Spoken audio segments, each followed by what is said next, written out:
کہ قوموں سے پوچھا جائے گا کہ تمہارے پاس ہمارے نبی آئے تھے، اور کچھ قومیں اس بات پر کو بھی جھٹلائیں گی اس دن، اور اسی طرح پھر پیغمبروں سے بھی پوچھا جائے گا کہ کیا تم نے ہمارا میسج صحیح طریقے سے پہنچا دیا، تو وہ کہیں گے ہاں، اور پھر اس پر گواہی کون دے گا؟ امت مسلمہ اور نبی کریم صلی اللہ علیہ وسلم۔ یہ بات کئی جگہوں پر آئی ہے، سورۃ البقرہ میں بھی پڑھی نا، دوسرے پارے میں آتی ہے کہ یہ امہ اور نبی کریم محمد صلی اللہ علیہ وسلم گواہی دیں گے کہ ہاں پچھلی امتوں پر یہ نبی آئے تھے، اور اللہ خود فرما رہے کہ ہمیں ہر چیز کا علم ہے، اور ہم روبرو کر دیں گے ان کی، یعنی ہر چیز ان کو واضح کر دیں گے، قوموں کو بھی پیغمبروں کو بھی، اور ہم کسی چیز سے غافل نہیں تھے، غائب نہیں تھا اللہ، یعنی اللہ کو تو سب معلوم ہی ہے۔ پھر جی اگلی آیت میں کہا جا رہا ہے کہ اس روز وزن بھی ہوگا، یعنی یہ جو اعمال ہیں وہ تولے جائیں گے، تو جس کا اسکیل بھاری ہوا تو وہ تو اپنی من پسند زندگی میں یعنی فلاح پانے والا ہوگا، اور جس کا اسکیل ہوا ہلکا تو یہی لوگ ہوں گے جنہوں نے اپنا نقصان کر لیے، خسارہ، سبب اس کے کہ اللہ کی آیتوں کے ساتھ ظلم کر رہے تھے۔ اچھا جی، یہاں پر ہمارے سمجھنے کو ایک چیز اور حدیث بڑی اہم، کچھ ایسے اذکار ہیں جو کہ آپ کے اسکیل کو بھر دیں، یعنی نیکیوں سے بھرتے ہیں، بھاری کر دیں آپ کا اسکیل۔ کئی بار یہ بات ہوئی ہے تو یہاں پر میں نے کہا چونکہ بات ہو رہی ہے تو میں بتاتی چلوں، جیسے سبحان اللہ و بحمدہ سبحان اللہ العظیم، یہ جو کلمات ہیں بڑے آسان ہیں، سہل ہیں، ان کو کثرت سے پڑھیے اور یہ اسکیل میں بہت بھاری ہیں۔ اسی طرح سبحان اللہ والحمد للہ ولا الہ الا اللہ واللہ اکبر ولا حول ولا قوت الا باللہ العلی العظیم، اس میں بہت ساری چیزیں آتی ہیں اس ایک کلمے میں، تو اس کو بھی کثرت سے پڑھیے۔ اور یہ بھی آتا ہے ان سبحان اللہ و بحمدہ سبحان اللہ العظیم کے بارے میں کہ یہ زمین و آسمان کے درمیان جو خلا ہے نا اس کو بھر دیتا ہے نیکیوں سے، نیک اعمال سے، تو ہے کہ ہمارے بس کی بات اتنے نیک اعمال ہم کر لیں۔ تو بہرحال کہنے کی بات یہ ہے کہ ترازو لگے گا، قرآن کریم میں جگہ جگہ اللہ نے بات فرمائی ہے، اور وہ ترازو اتنا بڑا ہوگا کہ زمین و آسمان ایک پلڑے میں آ جائیں گے، اللہ کے یعنی جو اللہ کی کائنات ہے اسے ایک پلڑے میں آ جائے گی، لیکن کلمہ طیبہ بھاری ہوگا ان سب سے، ٹھیک ہے؟ تو بات یہ ہے کہ یہ جو سبحان اللہ ہی ہے نا والحمدللہ تیسرا کلمہ آپ کہہ لیں، اس کو کثرت سے پڑھیے۔ یہ آسان سے کام ہے، سہل ہے، آپ نے بیٹھے بیٹھے ذکر کرنا ہے۔ دیکھیں نوافل کثرت سے پڑھنے سب کی بس کی بات نہیں، لیکن یہ جو کثرت سے ذکر کر رہے ہیں نا وہی سبقت لے جانے والے ہیں، ٹھیک ہے جی؟ تو ذرا اس کے حوالے سے بات ہوئی تو میں نے کہا بتا دوں۔ پھر جی آگے اللہ فرما رہے ہیں کہ یقیناً ہم نے تمہیں زمین میں ٹھہرایا اور تمہارے لیے زمین میں یعنی معاش کا ذریعہ بنایا، کمائی کا ذریعہ، اور بہت ہی کم لوگ ہیں تم میں جو شکر گزار ہیں اللہ کے۔ اور آگے بات آ رہی ہے کہ یقیناً ہم نے تمہیں پیدا کیا، پھر تمہیں یعنی خوبصورت شکلیں تم لوگوں کو دی، اور پھر ہم نے کہا فرشتوں سے کہ آدم کو سجدہ کرو، یعنی یہاں پر آدم علیہ السلام کی تخلیق کی بات ہے، اگلے پیجز میں آدم علیہ السلام ہی کی سٹوری چلے گی۔ تو یہ بات کیا رہی کہ تخلیق کے بعد آدم علیہ السلام کو جب یعنی اللہ نے بنا دیا، پھر روح بھی پھونک دی، تو پھر اللہ نے فرشتوں سے کہا کہ ان کو سجدہ کیجئے، تو سب نے سجدہ کیا سوائے ابلیس کے۔ اور یہ جو کنورسیشن ہے اللہ کی اور ابلیس کی، اور یہ جو سارا قصہ ہے کئی جگہوں پر آتا ہے، سورہ صاد کا آخری پیج ہے جو میں رسم عثمانی جو میں پڑھ رہی ہوں اس کی بات کرتی ہوں، ٹھیک ہے؟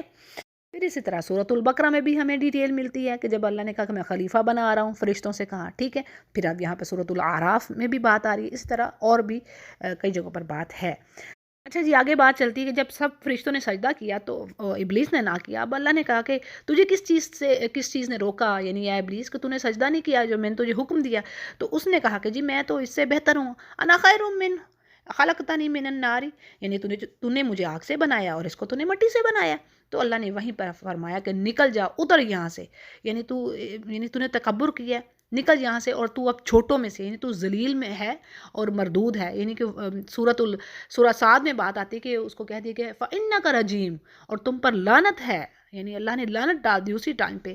کہ جب تک قیامت کے دن تک تجھ پر لعنت ہے۔ اب اس نے اس پر کہا، سورۃ الاسراء میں بھی بات آتی ہے، اس نے کہا کہ یعنی اے اللہ تو نے اس آدم کی وجہ سے یعنی مجھے ذلیل کر دیا، تو نے اس کو مجھ پر عزت دی ہے،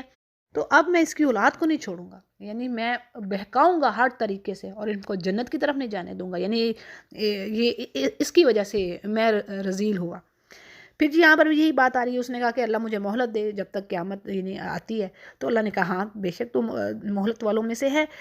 پھر کہتا ہے کہ اے اللہ تیری عزت کی قسم کہ میں ان کو سیدھی راہ سے یعنی سیدھی راہ میں بیٹھوں گا، بھٹکاؤں گا ان کو، پھر ان پر حملہ کروں گا آگے سے اور پیچھے سے، اور ان کی یعنی وہی بات آ رہی ہے، ان کی داہنی جانب سے بائیں جانب سے، اور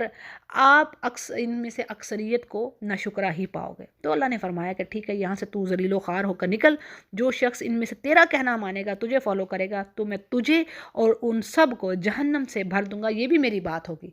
یہ سورہ الف لام میم سجدہ میں بھی ہم نے پڑھی ہے، لَأَمْلَأَنَّ جَهَنَّمَ مِنَ الْجِنَّةِ وَالنَّاسِ أَجْمَعِينَ، میں بھر دوں گا، اللہ نے کہا کہ جہنم کو جنوں اور انسانوں سے، یعنی جو بھی شیطان کو فالو کر رہا ہے۔ پھر جی اللہ نے حکم دیا کہ آدم تم اور تمہاری بیوی جنت میں رہو، جس جگہ چاہو تم رہو، کھاؤ پیو، اور اس درخت کے پاس مت جانا، اس لیے کہ تم یعنی اللہ نے روک دیا ایک جگہ سے کہ ادھر نہ جانا، تاکہ تم دونوں کہیں ظالموں میں سے نہ ہو جاؤ۔ کیا تھا کہ شیطان نے تو اب قسم کھائی تھی، اس نے تو کہا تو چھوڑنا نہیں ہے۔ شیطان نے ان دونوں کے دلوں میں وسوسہ ڈالا تاکہ ان کا وہ پردہ کھلے جو ایک دوسرے سے چھپا ہوا تھا۔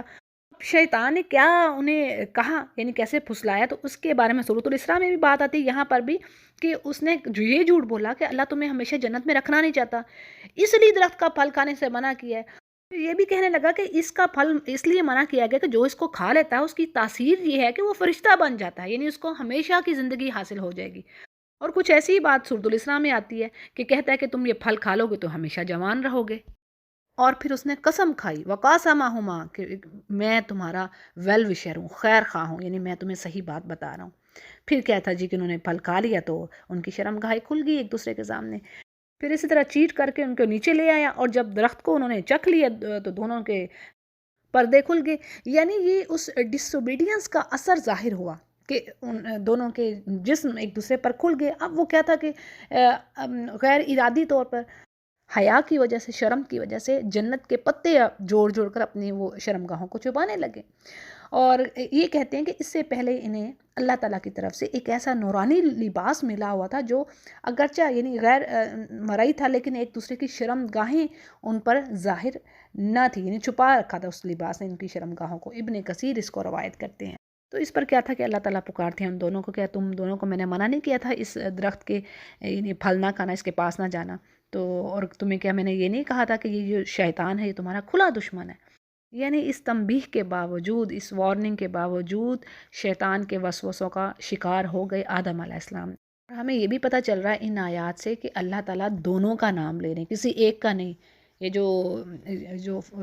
فضول کی بات ہے نا کہ جی اماں حوا نے ان پر کچھ الزام دھرتے ہیں لوگ، تو بہرحال یہ آیت ہمیں بتا رہی ہے کہ دونوں کا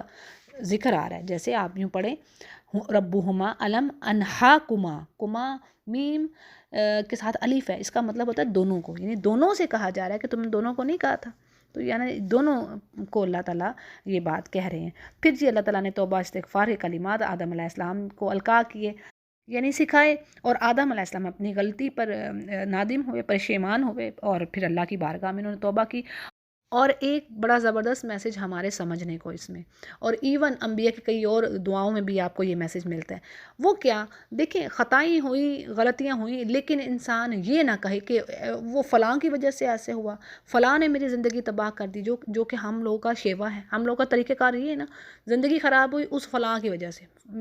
میری جٹھانی، میری نند، میرا فلاں، نہیں۔ ہم اب یہاں پر دیکھیں آدم علیہ السلام نے یہ نہیں کہا کہ شیطان کی وجہ سے اللہ یہ کام سارا، اس نے ہمیں ورگلایا، اس نے، کوئی ایسی بات ہمیں نہیں مل رہی، بس سمپل وہ اپنی غلطی پر نادم ہوئے۔ اور الفاظ دیکھیے اس دعا میں ہمارے لیے بڑی سمجھ ہے کہ دونوں نے کہا کہ ہم نے اپنی جانوں پر ظلم کر دیا ہے یا رب، اب تو نے ہمیں معاف نہ کیا، ہم پر رحم نہ کیا، تو ہم خسارہ پانے والوں میں سے ہو جائیں گے۔ یہ بہت ہی خوبصورت دعا ہے، معافی کے لیے بہت ہی خوبصورت دعا ہے، اس کو لازمی یاد کیجیے،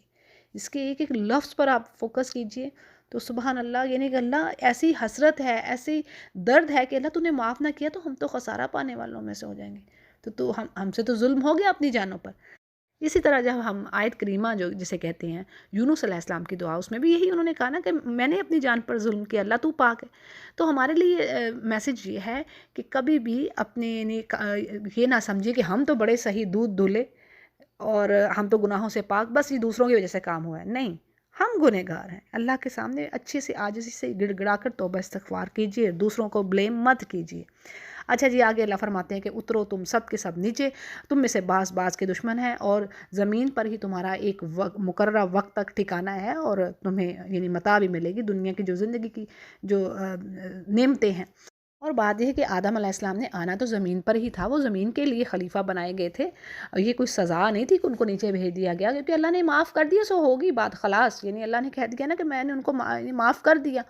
جیسے سورۃ البقرہ کی آیت نمبر 37 میں بات آتی ہے، فتلقى آدم من ربہ بکلمات فتاب علیہ، یعنی کلمات بھی سکھا دیے توبہ کے، اور پھر اللہ نے معاف بھی کر دیا، لیکن انہوں نے آنا زمین پر ہی تھا۔ پھر جی اللہ فرماتے ہیں کہ قال فیہا تحیون، یہی یعنی تم نے یہیں پر رہنا ہے، زندہ رہنا ہے، اسی زمین سے تم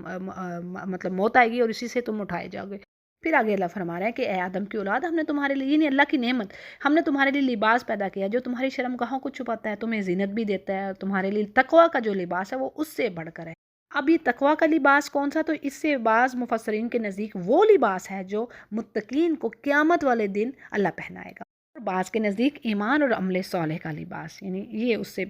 بڑھ کر ہے۔ پھر جی اللہ فرماتے ہیں کہ یہ اللہ کی نشانیوں میں سے ہے تاکہ تم نصیحت حاصل کرو، یاد رکھو اس بات کو۔ پھر آگے جی آدم کی اولاد کو ایک اور نصیحت اللہ فرما رہے ہیں کہ یا بنی آدمہ، یعنی تمہیں شیطان کسی خرابی میں نہ ڈال دے، یعنی تمہیں گمراہ نہ کرے، جیسے اس نے تمہارے ماں باپ کو جنت سے باہر کر دیا، اور ایسی حالت میں کہ ان کا لباس بھی اتروا دیا ان کو، اور وہ اپنی شرمگاہیں دکھا دی ان کو، اور اس کا لشکر، یعنی یہ جو شیطان کا لشکر ہے نا، تمام جو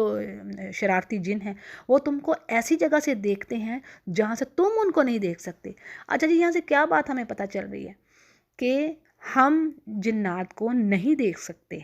ہاں وہ ہمیں دیکھ سکتے ہیں اکارڈنگ ٹو آیا، ٹھیک ہے؟ اسی لیے جب ہم واش روم میں جاتے ہیں تو دعا پڑھ کے جاتے ہیں نا، اس دعا کا مطلب کیا ہے ہمیں غور بھی کرنا چاہیے، ہم کہہ رہے ہیں۔ جیسے دعا تو یہ ہے نا، اللہم انی اعوذ بک من الخبث والخبائث، یعنی اے اللہ میں پناہ مانگتا ہوں یہ جو شرارتی خبیث جن ہیں اور جننیاں، فیمیل اور میل دونوں سے، ٹھیک ہے؟ یہ ہے دعا، تو اس کا مطلب ہے کہ وہ دیکھ سکتے ہیں انسانوں کو لیکن انسان نہیں دیکھ سکتے، اور پھر اللہ فرماتے ہیں کہ شیطانوں کو انہی لوگوں کا ساتھی بنایا جو ایمان نہیں لاتے، اور یہ ایسے لوگ ہیں جب یہ کوئی برا کام کرتے ہیں تو پھر یعنی ایکسکیوزز کیا رکھتے ہیں کہ بھی ہمارے ابا بھی یہی کام کر رہے تھے، ہم نے تو اپنے ابا کو یہی کام کرتے ہوئے دیکھا ہے۔ تو اللہ فرماتا ہے کہ بے شک اللہ تعالیٰ نے اس بات کا، اس فحش چیز کا تمہیں حکم نہیں دیا، اور تم کیا اللہ پر ایسی چیز کہہ رہے جس کا تمہیں علم ہی نہیں ہے۔ یعنی یہ وہی جو جیسے مشرکی تفسیر میں بات آ رہی ہے کہ مشرکین جو کام کر رہے تھے، بیت اللہ کا ننگا طواف کرتے، اور پھر اسی طرح ہم نے یہ پڑھ لیا نا کہ ان کی نمازیں کیا ہوتی تھی، سیٹیاں بجانا، تالیاں بجانا، تو پھر جی کہتے کیا، تعویل کیا دیتے کہ جی یہ ہم ننگا طواف اس لیے کر رہے ہیں کیونکہ ہمارے ابا بھی یہی کام کر رہے تھے، تو یہی اللہ تعالیٰ یہی کافر اکثر جگہوں پر کہتے ہیں۔ تو اللہ فرماتا ہے کہ تمہارے ابا کو اگر عقل نہیں تھی تو کیا تم نے بھی عقل سے کام نہیں لینا؟ تمہیں یہ کان، آنکھیں اور دل دیے، تم ہی عقل کر لو، یہ بھی قرآن کریم میں آتی ہے بات۔ پھر آگے کہا جا رہا ہے کہ اے نبی ان سے کہہ دیجئے کہ میرے رب نے تو حکم دیا ہے انصاف کا، اور یہ کہ تم ہر سجدہ کے وقت اپنا رخ سیدھا رکھو، یعنی انصاف سے مراد یہاں پر لا الہ الا اللہ ہے، توحید کی بات آ رہی یہاں پر، ٹھیک ہے؟ پھر جی آگے بات آ رہی ہے کہ تم اللہ کی عبادت کرو اور اس کی عبادت کو خالص اللہ ہی کے لیے، یعنی اسی کے واسطے رکھو، اور تم کو اللہ نے جس طرح شروع میں پیدا کیا اسی طرح اللہ تمہیں دوبارہ بھی پیدا کرے گا، اور بعض لوگوں کو اللہ نے ہدایت دی ہے اور بعض گمراہی میں ہیں اور ان پر وہ گمراہی ثابت ہو چکی ہے، یعنی انہوں نے نہیں ایمان لانا، اللہ کو اپنے علم الغیب سے پتہ ہے، اور ان لوگوں نے اللہ کو چھوڑ کر شیطانوں کو دوست بنایا اور خیال رکھتے ہیں کہ وہ سیدھے راستے پر ہیں۔ اگلی آیت میں مومنوں کو ایک اور نصیحت اللہ فرما رہے ہیں کہ اے اولاد آدم، تو مسجد میں جاتے وقت اپنا لباس پہن لیا کرو، اور یہ جو بات کہی گئی تو اس کا یعنی سبب یہی ہے جو مشرکین کے ننگے طواف سے متعلق ہے، اور بعض مفسرین کے نزدیک زینت سے مراد وہ لباس ہے جو انسان آرائش کے لیے یعنی خوبصورت لباس پہنا جائے، جس سے ان کے نزدیک نماز اور طواف کے وقت یعنی صاف ستھرا اور بہتر لباس پہننے کا حکم نکلتا ہے۔ اسی طرح جمعہ اور عید کے دن خوشبو کا استعمال بھی مستحب ہے، اور زینت والا لباس بھی پہننا پسندیدہ بات ہے۔ پھر جی آگے بات آ رہی ہے کہ اللہ فرماتے ہیں خوب کھاؤ اور پیو، اور لیکن حد سے نہ نکلو، یعنی کہ اللہ کے دیے ہوئے رزق میں سے کھاؤ پیو لیکن اسراف نہ کرو، زیادتی نہ ہو کسی بھی چیز میں، بے شک اللہ حد سے نکل جانے والوں کو پسند نہیں کرتا۔ اور آگے بات آ رہی کہ اے نبی ان سے پوچھیے کس نے حرام کی ہے جو اللہ نے زینتیں یعنی لباس اللہ نے اتارا خوبصورت انسانوں کے لیے، اور یہ جو طیبات ہیں جو رزق یعنی پاکیزہ رزق ہے تو وہ کس نے حرام کیا؟ یعنی اللہ تو اپنے بندوں کو دے رہا ہے، اور دنیا میں تو کافروں کو بھی یہ چیزیں مل رہی ہیں، لیکن قیامت کے دن خالص مومنوں کے لیے ہوگا۔ اور اسی طرح اللہ اپنی آیات کو واضح کرتا ہے ان لوگوں کے لیے جو علم رکھنے والے ہیں۔ پھر کہا جا رہا ہے کہ بے شک اللہ نے حرام تو وہ چیزیں کی ہیں جو فحش ہیں، یعنی فحش باتیں ہیں، جو اعلانیہ بھی ہیں اور جو چھپی ہوئی بھی ہیں۔ ہر گناہ کی بات کو اللہ حرام کر رہا ہے، اور نہ حق کسی پر ظلم کرنے کو اللہ حرام کرتا ہے، اور اس بات کو کہ تم اللہ کے ساتھ کسی ایسی چیز کو شریک ٹھہراؤ جس کی اللہ نے کوئی سند نہیں نازل کی، اور اس بات کے کہ تم لوگ اللہ کے ذمے ایسی بات لگاؤ، یعنی وہ بات کہو جو اللہ نے کی نہیں ہے۔ اچھا جی، گناہ اور فحش چیزیں ہر وہ چیز یعنی جو آپ کو اللہ سے دور کر دے، جو لغو ہے، یعنی آپ دیکھ لیں یہ جو میوزک ہو گیا، اس طرح کی جو رسائل ہیں، یہ جو پڑھنے کی چیزیں ہوگی، دیکھنے کی چیزیں جو بھی حرام ہیں، جو اللہ سے دور کر دینے والی ہیں، جو اللہ نے آپ کو منع کی ہیں، ان سے بچنا، اور وہ گویا ایسے ہیں کہ برائی کو چھوڑ دینا، اللہ کی طرف ہجرت کرنا ہے، یہ بھی حدیث ہے۔ پھر اسی طرح حدیث میں یہ بھی بات آتی ہے کہ جو وہ چیز جو تیرے سینے میں کھٹکے اور لوگوں کے اس کے پر ظاہر ہونے سے یعنی تو اس کو برا سمجھے، تو وہ سمجھ جائیے کہ وہ گناہ ہے۔ صحیح مسلم اس کو روایت کر رہے ہیں۔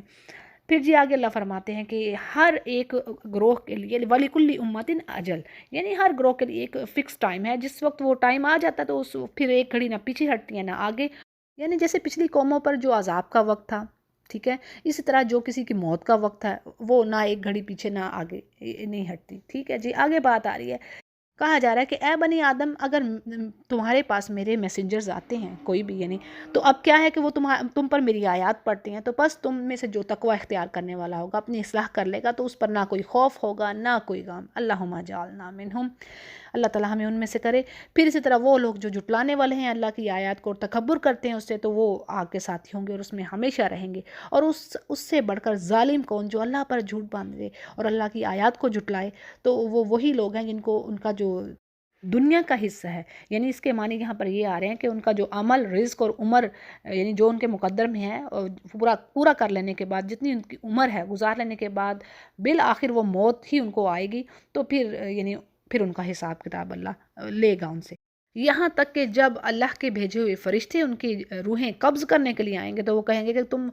اللہ کو چھوڑ کر کس کی عبادت کر رہے تھے؟ تو وہ کہیں گے تو اب تو ہم سے سب وہ غائب ہو گئے ہیں، اور اپنے کافر ہونے کا اقرار کریں گے، یعنی مرتے وقت تو سب کچھ دیکھ لیں گے۔ پھر یہ بات بھی کئی جگہوں پر آئی نا، کافر کس طرح جا کے اقرار کریں گے کہ ہاں ہاں جی، ہمارے پاس تو نبی آئے تھے، ہم اعتراف کرتے ہیں اپنے گناہوں کا، ہم ہی نے نہیں مانا، کہ ہم انہیں کہتے تھے کہ تم تو ہمارے جیسے انسان ہو۔ سورہ ملک جب آپ پڑھتی ہوں تو اس میں آتا ہے نا یہ ترجمہ۔ پھر کیا ہے جی، ان کافروں سے اللہ فرمائے گا کہ تم سے پہلے بھی بہت سارے گروہ گئے جہنم میں، جنات میں سے بھی، انسانوں میں سے بھی، تم بھی اب انہیں کے ساتھ جاؤ۔ اور جس وقت کوئی نیا گروہ داخل ہوگا جہنم میں، تو وہ اپنی دوسری جماعت کو لعنت کر رہے ہوگا، یعنی ایک دوسرے کو وہ لعنت کر رہے ہوں گے جہنم میں بھی، یہاں تک کہ جب سب کے سب اس میں جمع ہو جائیں گے، تو پہلے لوگوں کی نسبت کہیں گے کہ اے ہمارے رب، ان لوگوں کو جنہوں نے ہمیں گمراہ کیا، ان کو تو ڈبل عذاب دے، یعنی ان کی وجہ سے ہم آئے۔ یہ بات بھی ہم نے پڑھ لی نا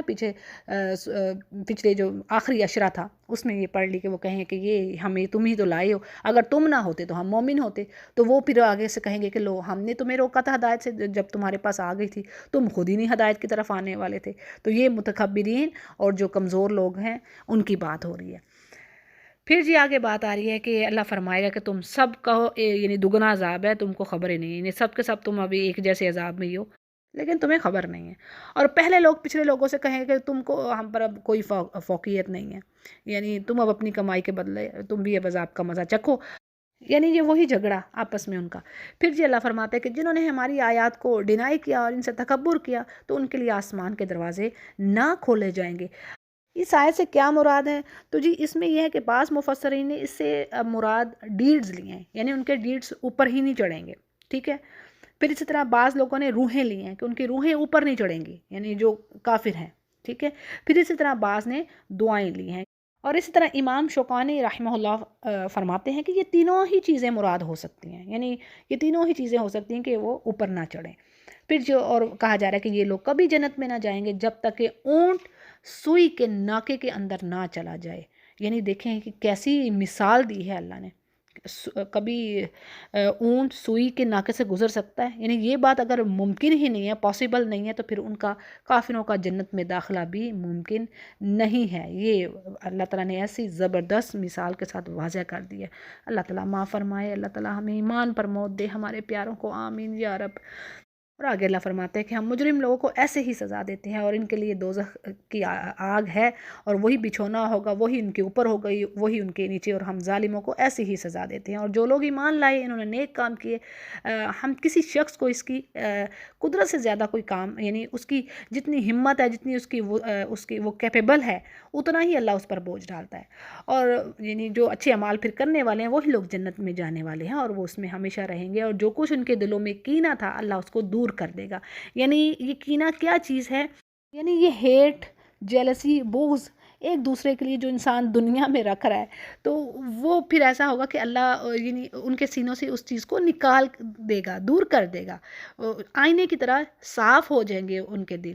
جیسے کہ حدیث میں ہے کہ جنتیوں کو جنت اور دوزخ کے درمیان ایک پل پر روک لیا جائے گا، یعنی کہ برج ہوگا، اس پر روک لیا جائے گا جنتیوں کو، اور ان کے درمیان آپس کی جو زیادتیاں ہوں گی نا، ایک دوسرے کو ان کا بدلہ دلوا دیا جائے گا، جو بھی کسی نے کسی پر زیادتی کی ہوگی، حتیٰ کہ جب وہ بالکل پاک صاف ہو جائیں گے تو پھر انہیں جنت میں داخلے کی اجازت دے دی جائے گی۔ اس کو صحیح بخاری روایت کر رہے ہیں، سبحان اللہ، اوتھینٹک حدیث ہے یہ۔ تو بات یہ ہے کہ دیکھیں قرآن کریم کو جب آپ پڑھیں تو اکثر جگہوں پر آپ یہ پڑھیں گی لَنُكَفِّرَنَّ عَنْهُمْ سَيِّئَاتِهِمْ، یعنی اللہ فرماتے ہیں کہ میں ان کو جنت میں داخل کروں گا، لیکن ان کے ساتھ ان کی برائیاں ہوں گی اور میں دور کر دوں گا۔ یعنی ایسا نہیں کوئی ہو سکتا کوئی سپر ہیومن ہو جائے، خطائیں تو انسان کرتا ہے، انبیاء ہی پرفیکٹ ہیں، انبیاء کے بعد کوئی پرفیکٹ نہیں ہے۔ ہاں، جو صحابہ کرام ہیں وہ افضل افراد ہیں اس امہ کے، افضل، سب سے افضل۔ لیکن آج بھی اگر ہم اچھے اعمال کرنے والے انشاءاللہ ہو جائیں، اللہ تعالیٰ ہم گنہگاروں کو معاف فرمائے، تو انشاءاللہ ہمیں بہت اجر و ثواب کی بشارت ہے۔ جیسے حدیث میں آتا ہے کہ جب بہت زیادہ ٹرائلز ہوں گے تو اس دور میں بھی جو نیکی پر جمع ہوگا، برائی سے بچا ہوگا، تو اس کو جو صحابہ کے دور میں 50 صحابہ جو کام کر رہے تھے، ان کے ایکول اس کو یعنی اجر ملے گا، اتنا یعنی 50 آدمیوں کے برابر اس کو اجر ملے گا۔ تو یہ دیکھیں، یہ بھی ریوارڈ کیسی زبردست بات ہے ہمارے لیے۔ پھر جی آگے اللہ فرما رہے ہیں کہ وہ لوگ کہیں گے، یعنی جب وہ جنت میں داخل ہو جائیں گے تو وہ کہیں گے کہ اللہ کا لاکھ لاکھ شکر ہے، الحمدللہ، جس نے ہم کو اس مقام تک پہنچایا کہ ہماری کبھی یہاں تک ہماری پہنچ نہ ہوتی، اور اگر اللہ نہ پہنچاتا۔ اور واقعی ہمارے رب کے جو میسنجر تھے وہ سچی باتیں لے کر آئے تھے، اور ان سے پھر پکار کر اللہ کہے گا کہ اس جنت کے تم اب وارث ہو جو تم اعمال کرتے رہے۔ اس پر ایک حدیث آپ کے آگے رکھتی ہوں، اس کو سمجھ لیجئے کہ آپ صلی اللہ علیہ وسلم نے فرمایا کہ یہ بات اچھی طرح جان لو کہ تم میں سے کسی کو بھی محض اس کا عمل جنت میں نہیں لے کر جائے گا، یعنی کہ نیک عمل کر لیے تو یہ کافی ہو گئے، نہیں، جب تک کہ اللہ کی رحمت نہ ہوگی تم داخل نہ ہوگے۔ تو صحابہ نے کہا یا رسول اللہ آپ بھی؟ تو آپ صلی اللہ علیہ وسلم نے فرمایا ہاں میں بھی، اس وقت تک جنت میں نہیں جاؤں گا جب تک کہ رحمت الہی مجھے اپنے دامن میں نہ لے لے، یعنی اللہ کی رحمت ہی سے ہر کوئی جنت میں جائے گا۔ صحیح بخاری اس کو روایت کرتے ہیں۔ یعنی ہم تو اللہ کا حق ہی نہیں ادا کر سکتے، یہ اللہ نے کہہ نہیں دیا کہ تم تو اللہ کی قدر ہی نہیں کر سکے جیسے کرنے کا حق تھا، تو یہ اس کی رحمت ہوگی۔ ہاں، یہ اللہ بعض جگہوں پر کہہ رہے ہیں کہ جو تم نے اعمال کیے، اعمال بھی کرنے، اب ایسا نہیں کہ اعمال نہیں کرنے، لیکن باقی اس کی رحمت ہے۔ اچھا جی، اگلی آیت میں جو جنتی ہیں وہ جہنمیوں سے کیا کہیں گے، اس کے بارے میں ذکر آ رہا ہے کہ اہل جنت اہل دوزخ کو پکار کر کہیں گے کہ ہم سے جو ہمارے رب نے وعدہ کیا تھا ہم نے تو اس کو صحیح پایا۔ اب دیکھیں آج ہم دنیا کی زندگی میں پڑھ رہے ہیں نا، اللہ نے کہا میں اچھے اعمال کرنے والوں کو یہ دوں گا، وہ دوں گا، جنتیں دوں گا۔ تو جنتی یہی کہیں گے کافروں سے، کہ جہنمیوں سے، کہ بھی ہم نے تو اپنے رب کے وعدے کو سچا پایا، تو تمہیں یعنی تم نے کیسا پایا اپنے رب کے وعدے کو؟ تو یہاں تفصیل میں بات آ رہی ہے کہ یہ وہی بات ہے جس طرح نبی کریم صلی اللہ علیہ وسلم جنگ بدر میں جو کافر مارے گئے تھے اور ان کی لاشیں ایک کنویں میں پھینکی گئی تھیں، تو انہیں پکارتے ہوئے آپ نے فرمایا کہ جس پر عمر رضی اللہ عنہ نے کہا کہ آپ ایسے لوگوں سے خطاب کر رہے ہیں جو ہلاک ہو چکے ہیں، تو آپ نے فرمایا اللہ کی قسم میں انہیں جو کچھ کہہ رہا ہوں وہ تم سے زیادہ سن رہے ہیں، لیکن اب وہ جواب دینے کی طاقت نہیں رکھتے۔ صحیح مسلم روایت کر رہے ہیں اس واقعے کو۔ تو یہ اصل میں جو مرے ہوئے کافر تھے ان کا سننا نبی کریم صلی اللہ علیہ وسلم کا معجزہ تھا، ٹھیک ہے جی، یعنی ان سے یہی بات نبی کریم صلی اللہ علیہ وسلم نے یہی بات کہی کہ تم سے بھی اب تو وعدہ جو تمہارے رب نے کیا وہ تم نے پا لیا نا، تو وہ کہیں گے ہاں، یعنی جہنمی کہیں گے ہاں، پھر ایک پکارنے والا دونوں کے درمیان پکارے گا کہ اللہ کی مار ہو ان ظالموں پر، اور جو اللہ کی راہ سے منہ پھیرتے رہے اور ان میں یعنی ٹیڑھ پن تلاش کرتے رہے اور وہ آخرت کے بھی منکر ہی تھے۔ پھر جی ان دونوں کے درمیان ایک آڑ ہوگی۔ اب یہ جی وہی بات آ رہی ہے سورۃ الأعراف، ٹھیک ہے نا، جو نام ہے آراف کا مقام، تو یعنی ایک آڑ ہوگی، کیا ہے،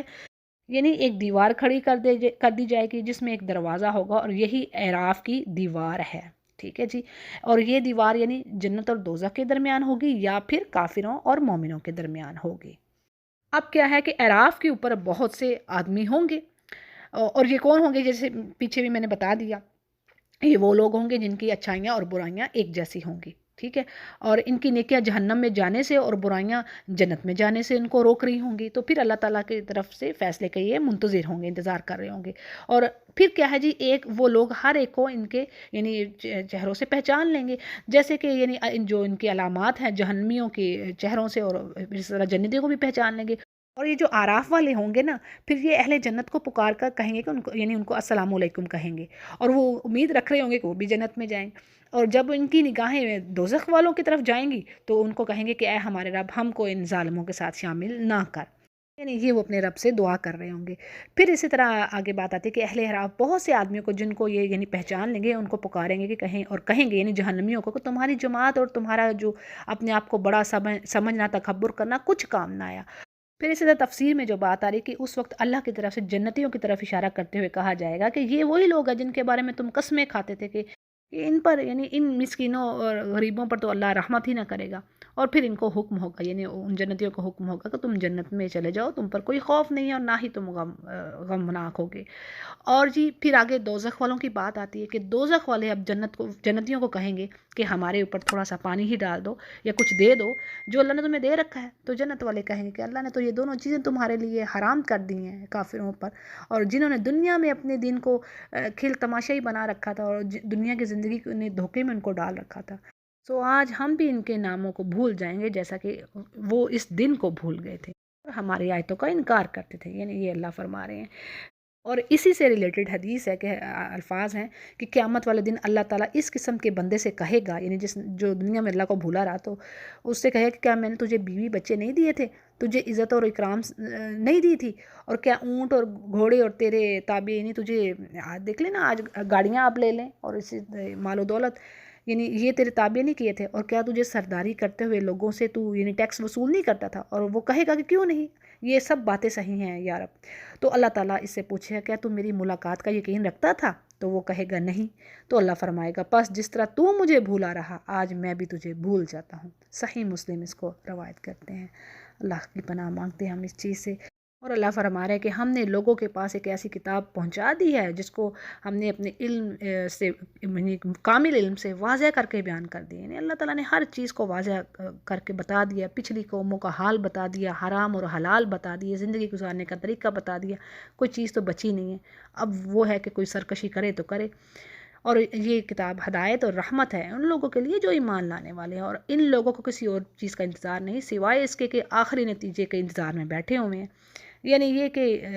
جو جہنمیوں کے بارے میں یہ بات کہی جا رہی ہے کہ کسی چیز سے فائدہ تو لے نہیں رہے، یہ بس یہ اسی انتظار میں ہے کہ عذاب کب آئے۔ پھر جس روز ان کا رزلٹ آئے گا تو کیا ہے کہ اس روز تو یعنی بھولے ہوئے لوگ سب کہیں گے کہ ہمارے رب نے تو واقعی سچی باتیں پیغمبروں کے تھرو ہم تک پہنچائی تھی، اور اب کیا ہمارا کوئی سفارشی ہے وہ ہماری سفارش کر دے یا پھر ہمیں دوبارہ لوٹا دیا جائے، تو تاکہ ہم وہ اعمال کر لیں یعنی جو ہم نے کیے نہیں ہیں۔ تو بے شک اللہ تعالیٰ فرما رہے ہیں کہ ان لوگوں نے اپنے آپ کو خسارے میں ڈالا، اور یہ جو باتیں اب یہ تراش رہے ہیں سب گم ہو گئی، یعنی جو معبود بنائے اب سب ان سے غائب ہو گئے۔ اور یہ بات بھی کئی جگہوں پر آئی ہے نا کہ یہ کہیں گے کہ ہمیں اللہ ایک بار اب دوبارہ واپس جانے دے، ہم تو مومن ہو جائیں گے، اب وہ کام کریں گے جو تو نے کہا ہے، تو اللہ فرمائے گا نہیں، ہرگز نہیں، یعنی تم واپس جاؤ گے بھی تم وہی کام کر کے آؤ گے جو تم پہلے کرتے رہے، یعنی اللہ کو خوب معلوم ہے اس بات کا۔ پھر جی آگے بات آ رہی ہے کہ بے شک تمہارا رب اللہ ایک ہی ہے جس نے آسمان و زمین کو 6 روز میں پیدا کیا اور پھر وہ عرش پر قائم ہوا، اور